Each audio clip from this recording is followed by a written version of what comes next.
warahmatullahi wabarakatuh. Salam sejahtera bagi kita semua.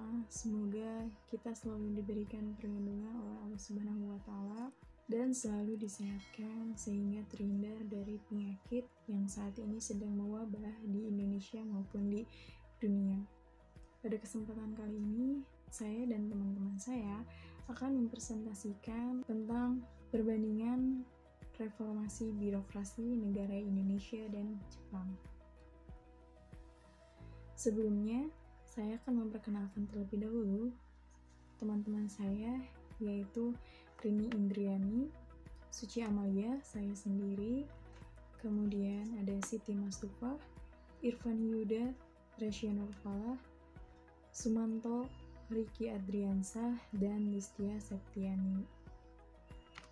Selanjutnya, saya akan menjelaskan terlebih dahulu secara singkat apa itu reformasi birokrasi. Secara singkat, reformasi birokrasi diartikan sebagai upaya untuk melakukan pembaharuan dan perubahan mendasar terhadap sistem penyelenggaraan pemerintah dalam rangka mewujudkan tata kelola pemerintahan yang baik, yaitu good governance. Tujuan dari reformasi birokrasi adalah terwujudnya tata kelola pemerintahan yang baik dengan aparatur berintegritas tinggi, produktif, melayani secara prima dalam rangka meningkatkan kepercayaan publik. Reformasi merupakan satu kata yang tidak asing didengar oleh masyarakat. Hal tersebut karena Indonesia pernah mengalaminya.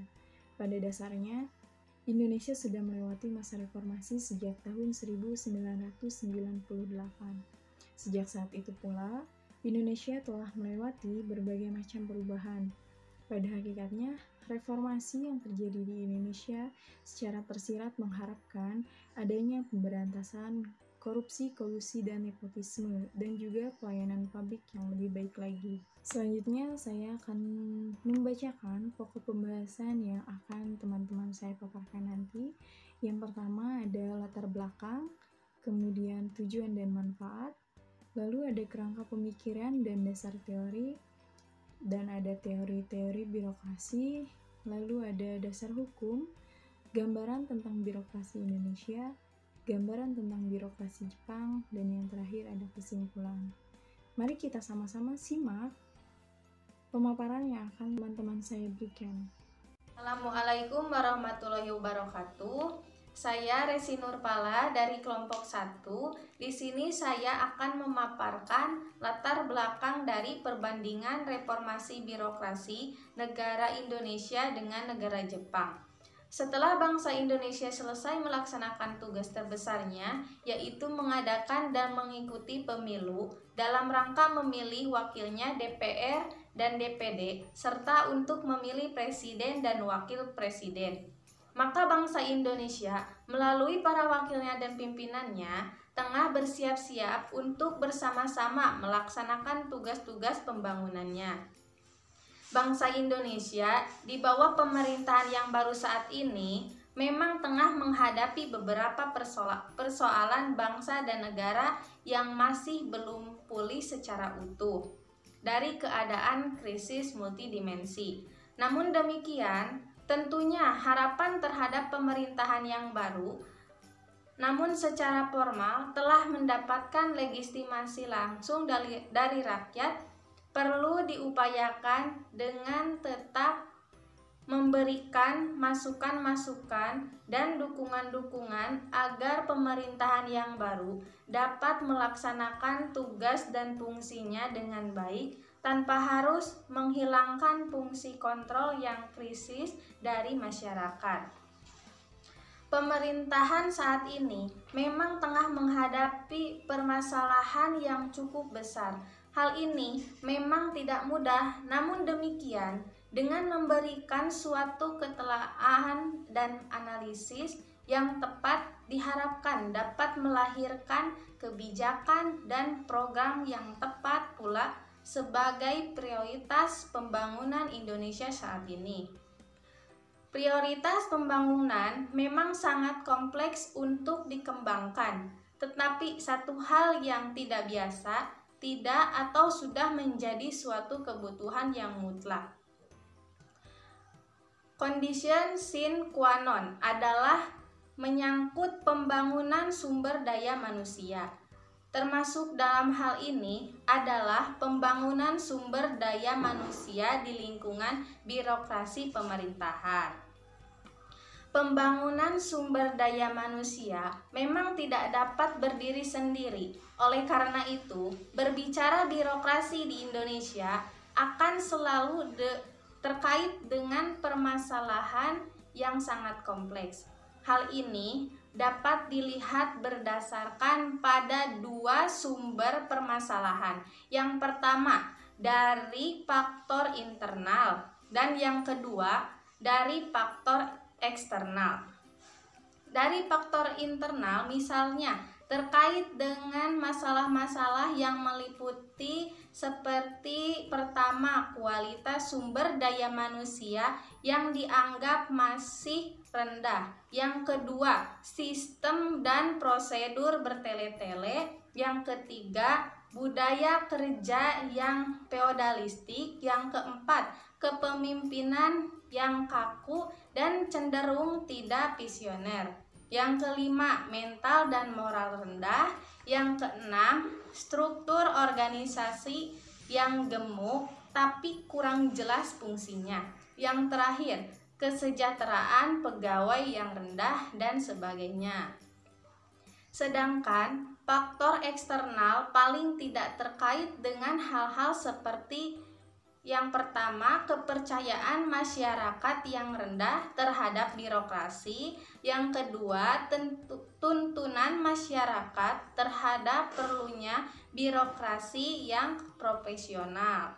Ketiga, bebas KKN. Yang keempat, perilaku dan budaya yang dituntut oleh masyarakat umum untuk yang kurang kondusif bagi perbaikan birokrasi itu sendiri, serta hal-hal lainnya yang terkait dengan pola struktur dan aktivitas publik yang berhubungan dan atau apabila mempengaruhi tugas-tugas birokrasi. Assalamualaikum warahmatullahi wabarakatuh. Saya Riki Adriansyah akan memaparkan tujuan dan manfaat reformasi birokrasi. Tujuan yang ingin dicapai adalah untuk mengungkapkan secara umum mengenai pelaksanaan reformasi birokrasi di Indonesia dan untuk mengungkap secara umum mengenai pelaksanaan reformasi birokrasi di Indonesia dan untuk membahas secara ilmiah mengenai pentingnya reformasi birokrasi berdasarkan pada hasil studi perbandingan dengan sistem yang berlaku di Jepang. Sedangkan kegunaan dan manfaat yang diharapkan dapat diwujudkan antara lain yang pertama, dapat dijadikan sebagai bahan rujukan menentukan langkah-langkah reformasi birokrasi di Indonesia sehingga diharapkan akan menjadi saran kebijakan bagi pemerintah dalam mengatasi masalah-masalah birokrasi. Yang kedua, memberikan sumbang, saran, dan pemikiran secara objektif berdasarkan kajian-kajian ilmiah dalam rangka perbaikan dan peningkatan kualitas profesionalisme dan mental aparatur. Assalamualaikum warahmatullahi wabarakatuh. Perkenalkan, saya Rini Indriani dari kelompok 1. Di sini saya akan menjelaskan lanjutan dari pemaparan saudara Riki Ardiansyah, yaitu mengenai reformasi birokrasi. Pada dasarnya, reformasi birokrasi merupakan bagian dari reformasi administrasi negara. Hal ini bila dilihat dari pemahaman bahwa birokrasi merupakan salah satu unsur administrasi negara yang menjalankan fungsi-fungsi pemerintahan yang berupa pelayanan publik. Sehubungan dengan hal itu, maka sebenarnya reformasi administrasi negara termasuk reformasi birokrasi pemerintahan bukanlah merupakan hal baru pertama kali terjadi di Indonesia, karena sudah terjadi ketika adanya kekuasaan dari era Orde Lama ke Orde Baru. Terlepas dari berbagai latar belakang atau alasan mengenai perlunya reformasi birokrasi di Indonesia dalam konteks yang umum administrasi negara memang sudah seharusnya untuk ditelaah kembali, baik dari segi konsep penerapannya, penataan kembali unsur-unsur yang dikandungnya, sistemnya, mekanismenya, prosedurnya, struktur kelembagaan dan sumber daya manusianya, bahkan sarana dan prasarana serta sistem informasinya. Bila dikaji lebih jauh, tuntutan mengenai pelayanan reformasi birokrasi ini sebenarnya lebih dipengaruhi oleh adanya dua pandangan atau perspektif. Perspektif tersebut kiranya dapat dibagi ke dalam dua faktor, yaitu faktor internal dan faktor eksternal. Dari faktor internal, tuntutan itu berkembang berdasarkan pada keadaan atau kondisi yang terjadi atau kondisi birokrasi saat ini, seperti tindakan-tindakan penyelewengan, tindakan tidak transparannya sistem birokrasi yang cenderung hedonistik, inefisiensi atau pemborosan dalam pemanfaatan sumber dayanya, rendahnya kualitas aparatur terutama dilihat dari segi mental, moral, dan sebagainya. Sedangkan pada faktor eksternal, tuntutan itu lebih didasarkan pada adanya perkembangan lingkungan yang begitu cepat dengan arus globalisasi yang melanda dunia, sehingga dituntut birokrasi yang kuat dari segala aspeknya, dan kondisi tersebut tidak diherankan apabila tuntutan itu semakin mendesak. Bahkan dapat dikatakan bahwa reformasi administrasi negara merupakan suatu keharusan yang tidak terletakkan lagi. Demikian pemaparan materi dari saya. Selanjutnya akan dilanjut oleh Saudara Sumanto.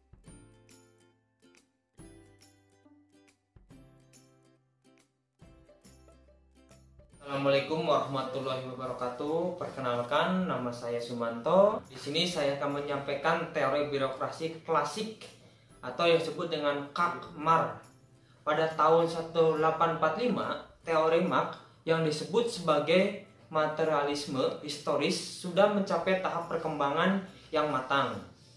Dan ide-idenya tentang negara, terutama tentang hierarkis, telah mencapai final. Marx memandang birokrasi tidak lebih dari sebuah bentuk perorganisasian yang mau tidak mau harus digunakan oleh kaum borjuis. Untuk menjamin hak kepemilikan dan kepentingan mereka, Marx memandang bahwa negara sebenarnya masih bisa memiliki independensi, tetapi hanya bisa terjadi asalkan para pemilik kekayaan besar dalam artian proposal dan belum digeser oleh kelas-kelas modern di mana tidak ada satu kelompok tertentu dalam masyarakat yang bisa menguasai kelompok lain. Marx di sini mencoba menjelaskan bahwa peranan para birokrat juga masih ditentukan oleh beberapa kelompok borjuis dalam memenuhi keinginan mereka, sehingga independensi yang diharapkan oleh sistem pemerintahan tidak akan muncul. Sistem birokrasi yang masih kacau dan penuh dengan syarat intervensi membuat birokrasi berjalan pada jalannya sendiri tanpa ada perbaikan yang komprehensif pada seluruh tatanan. Teori birokrasi Max Weber, menurut Max Weber, birokrasi adalah suatu bentuk organisasi yang penerapannya berhubungan dengan tujuan yang hendak dicapai. Birokrasi tersebut dimaksudkan sebagai suatu sistem otoritas yang ditetapkan secara rasional oleh berbagai macam peraturan untuk mengorganisir pekerjaan yang dilakukan banyak orang. Dengan kata lain, birokrasi sangat berkaitan erat dengan sistem dalam suatu organisasi atau lembaga dan memiliki tujuan tertentu. Max Weber dikenal sebagai bapak birokrasi dunia. Kerangka pemikiran Weber dapat ditentukan ide-idenya mengenai kekuasaan, dominasi, dan kewenangannya. Dalam pandangan Weber, kekuasaan adalah probabilitas bahwa seorang pelaku dalam hubungan sosial akan berada pada posisi di mana ia bisa melaksanakan kegiatan sekalipun ada hambatan. Menurut Weber, kewenangan dikatakan ada ketika kepatuhan itu diberikan atas dasar keyakinan terhadap legitimasi atau keabsahan dari pemerintah itu. Ada 3 kewenangan berdasarkan klaim dan legitimasi. Pertama, kewenangan tradisional yaitu kekuasaan dan dominasi yang dilegitimasi oleh waktu, yaitu karena ia sudah ada sejak lama atau dengan kata lain karena disucikan oleh tradisi. Kedua, kewenangan karismatik dan dominasi yang dilegitimasi oleh karakteristik kepemimpinan pribadi dari sang pemegang kewenangan. Ketiga, kewenangan legal.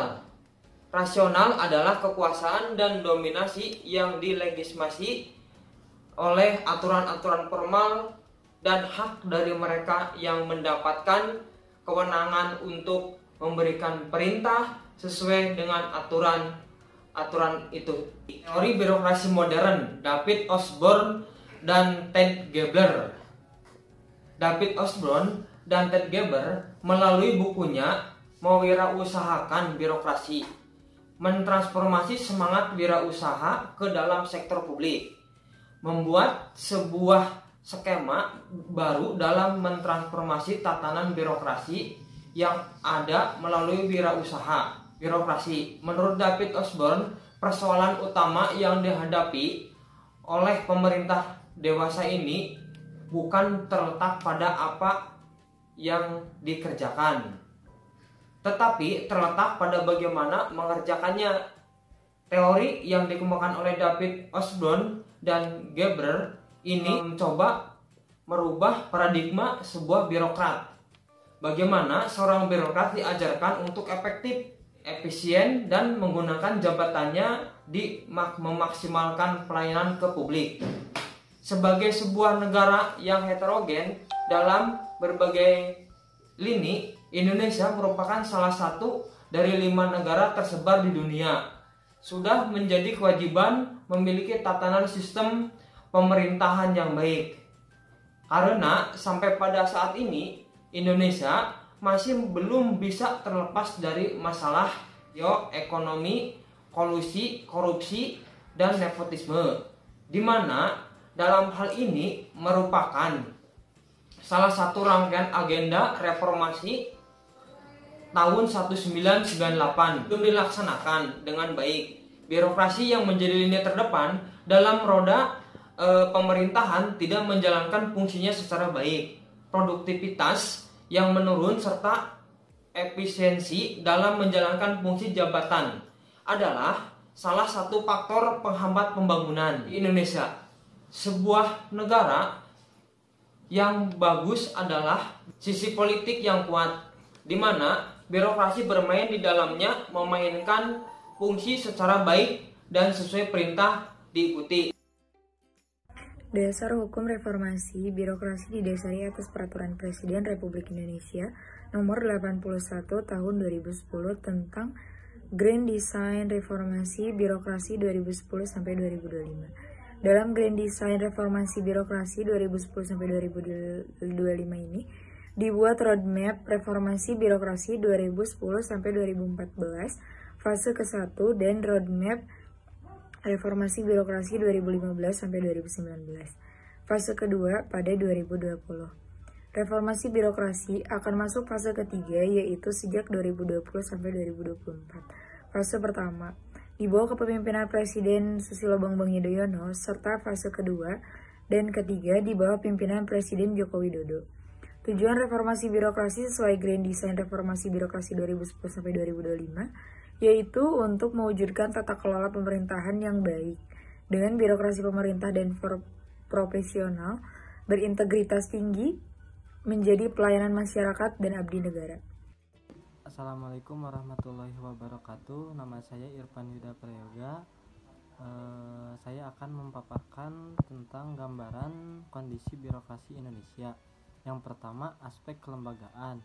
Melihat kepada sistem pembinaan dan pendayagunaan aparatur di Indonesia dapat dilihat berdasarkan pada aspek-aspek yang menjadi tugas pokok dan fungsi dari ketiga institusi pendayagunaan aparatur negara. Secara garis besar, tugas pokok dan fungsi yang dijalankan oleh ketiga institusi tersebut meliputi aspek kebijakan umum yang mengatur masalah aparatur negara, pendidikan dan kebijakan umum yang mengatur masalah aparatur negara, pendidikan dan pelatihan aparatur, kajian bidang aparatur, administrasi, kepegawaian dan pengordinasian terhadap pengelola pembinaan aparatur, perumusan kebijakan umum, pengordinasian terhadap sistem pendayagunaan aparatur kebijakan secara umum, dan pengordinasian terhadap sistem pendayagunaan aparatur menjadi tugas dari kantor Kementerian PAN. Bidang diklat dan kajian aparatur kebijakan publik dan administrasi negara menjadi tugas LAN, dan administrasi kepegawaian dengan berbagai unsur di dalamnya menjadi kewenangan BKN. Namun bila dilihat secara lebih dalam, justru dengan pembagian seperti ini dapat menimbulkan beberapa masalah yang secara langsung akan berpengaruh terhadap kinerja pembinaan aparatur itu sendiri, sehingga secara umum akan mempengaruhi pula terhadap kinerja organisasi dan kinerja aparatur itu sendiri. Yang kedua, aspek sumber daya manusia. Sumber daya manusia aparatur birokrasi di Indonesia dilihat dari status keberadaannya dapat dibagi menjadi pegawai pusat dan pegawai daerah. Pegawai daerah dibagi lagi menjadi pegawai daerah provinsi dan pegawai daerah kabupaten atau kota. Berdasarkan data BKN tahun 2002, jumlah pegawai negeri sipil di Indonesia secara umum keseluruhan sebesar 4.581 orang. Secara keseluruhan ini merupakan suatu penurunan dibandingkan dengan data tahun 1997 yang mencapai 4.942 orang. Penurunan ini salah satunya disebabkan adanya kebijakan zero to bahkan minus growth sejak kritis multidimensi melanda Indonesia tahun 1998. Assalamualaikum warahmatullahi wabarakatuh. Perkenalkan, nama saya Siti Masdupa, anggota dari kelompok 1. Saya akan memaparkan materi gambaran tentang kondisi birokrasi Jepang. Gambaran kondisi birokrasi Jepang terbagi menjadi dua aspek. Yang pertama yaitu aspek kelembagaan dan yang kedua yaitu aspek sumber daya manusia. Aspek kelembagaan yaitu di mana keadaan organisasi birokrasi Jepang berada langsung di bawah kabinet dengan nama NPA. Dengan keadaan struktur seperti ini, posisi NPA menjadi lebih independen dari pengaruh politik, sehingga secara langsung maupun tidak langsung aktivitas birokrasi tidak terpengaruh oleh perkembangan politik yang terjadi. Hal lain yang memperkuat posisi NPA sebagai institusi yang membina PNS di Jepang tanpa dipengaruhi oleh keadaan politik, maka kepemimpinan NPA dipegang oleh pejabat karir yang dipilih oleh kabinet dengan persetujuan Kongres. Namun persetujuan Kongres hanya sebatas pemberitahuan, tidak sampai pada pelegalisasian, sehingga pada calon yang diberikan tidak bisa dipengaruhi oleh kepentingan politis. Kepemimpinan NPA sendiri dipimpin oleh 3 orang komisaris, di mana 1 orang komisaris bertindak sebagai presiden komisaris yang memiliki kedudukan setingkat menteri kabinet. Salah satu persyaratan untuk bisa menjadi seorang komisaris, di samping sebagai pejabat karir, juga yang bersangkutan harus bebas dari keterlibatan politik. Hal ini berarti bahwa yang bersangkutan tidak dalam berstatus anggota partai politik atau anggota organisasi politik. Selanjutnya yaitu pemerintahan Jepang terdiri dari 12 kementerian dan 12 lembaga non-departemen dengan 8 diantaranya dipimpin rangkap oleh menteri-menteri yang terkait dalam kabinet. Jadi secara keseluruhan kelembagaan pemerintahan Jepang hanya ada 28 lembaga atau instansi. Yaitu selanjutnya saya akan membahas tentang aspek yang kedua, yaitu aspek sumber daya manusia. Aspek ini selalu berkaitan dengan keberadaan sumber daya manusia di lingkungan birokrasi Jepang. Berdasarkan data pada Maret tahun 1997 berjumlah 4.434.342 orang pegawai, dan dari jumlah tersebut penyebaran antara pusat dan daerah adalah 1.159.861 orang merupakan pegawai pusat dan 3.279.248 merupakan pegawai daerah. Sekian materi yang dapat saya sampaikan. Bila menyimak dari pemaparan, materi yang sudah teman-teman saya berikan dapat digambarkan berdasarkan tabel mengenai kondisi birokrasi di Indonesia dan di Jepang, dilihat dari aspek kelembagaan dan aspek sumber daya manusia yang akan dilihat pada tabel di samping ini. Dari substansi perbedaan, yang pertama tadi sudah disebutkan, yaitu aspek kelembagaan. Di Indonesia, jumlah lembaganya yaitu 25 lembaga kementerian dengan 27 lembaga pemerintahan non-departemen. Sedangkan di Jepang, jumlah lembaganya yaitu 12 lembaga kementerian dan 12 lembaga pemerintahan non-departemen. Kemudian, ada kewenangan pembina birokrasi yang ada di Indonesia mencakup 4 poin, yaitu yang pertama dilaksanakan oleh 3 instansi yang berbeda, yaitu Menpan, LAN atau Lembaga Administrasi Negara, dan yang terakhir ada BKN, yaitu Badan Kepegawaian Negara. Yang kedua ada netralitas PNS sulit terjamin karena masih ada jalan politis yang meminahnya. Kemudian yang ketiga ada kecenderungan terpengaruh oleh gejolak politik, dan terakhir tidak jelasnya pembinaan pegawai karena di samping 3 lembaga yang tadi sudah disebutkan, instansi masing-masing merekrut pegawainya sendiri. Sedangkan di Jepang, kewenangan pembinaan birokrasi mencakup 4 poin juga, yaitu yang pertama dilaksanakan oleh satu lembaga independen yaitu NPA. Kemudian yang kedua ada netralitas PNS sangat terjamin karena murni jabatan karir dan non-partisan. Kemudian yang ketiga ada tidak terpengaruhnya oleh gejolak politik. Dan yang terakhir ada sentralisasi rekrutmen oleh NPA sehingga pembinaan pegawai lebih jelas dan terarah. Artinya, dilihat dari aspek kelembagaan, birokrasi Jepang relatif lebih ramping dan efisien tentunya, sedangkan di Indonesia masih gemuk sehingga sangat memungkinkan terjadinya pemborosan atau inefisiensi.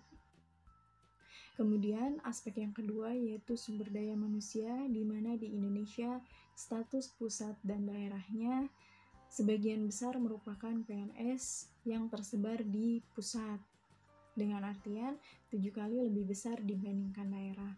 Sementara di Jepang, status pusat dan daerahnya lebih banyak yang tersebar di daerah, dengan artian 3 kali lebih besar dibanding pusat. Dilihat dari aspek sumber daya manusia, perbedaan terjadi dalam hal penyebaran dan status antara pusat dan daerah di Indonesia. Dilihat dari tingkat pendidikan, pada mulanya ada kemiripan, di mana pegawai yang berpendidikan rendah relatif masih besar, namun dari sisi perbandingan dengan lulusan perguruan tinggi tetap masih kecil, dan terjadi jumlah yang agak besar pada tingkat menengah. Sementara di Indonesia memang terjadi penurunan namun tidak terlalu signifikan, dan lulusan perguruan tinggi secara umum masih relatif lebih sedikit, baru berkisar 10%. Masih lebih sedikit dibanding Jepang yang sudah mencapai 34%. Melihat dari tabel yang tadi sudah dispesifikasikan, sebaiknya dalam sistem birokrasi di Indonesia juga hendaknya dilakukan evaluasi dan perbaikan dalam pengelolaannya. Dalam sistem kelembagaan, sentralisasi pengelolaan oleh satu lembaga independen akan jauh lebih efektif dibandingkan dengan 3 instansi. Di samping memudahkan koordinasi, juga akan membawa konsekuensi dalam efisien anggaran dan sumber dayanya. Independensi PNS harus ditegaskan tidak sekedar dalam bentuk normatif peraturan, melainkan harus ditegakkan dalam implementasinya dengan diimbangi oleh kondisi, kewenangan, dan kelembagaannya yang ada. Mungkin tidak sepenuhnya meniru Jepang, tapi beberapa prinsip di atas kiranya dapat dijadikan referensi dalam rangka perbaikan sistem birokrasi kita. Sekian presentasi dari kelompok 1. Mohon maaf apabila terjadi kesalahan dan kekurangan baik dalam pengucapan maupun dalam penyampaian materi. Jangan lupa tetap patuhi protokol kesehatan dan lakukan 3M. Wabillahi taufiq wal hidayah. Wassalamualaikum warahmatullahi wabarakatuh.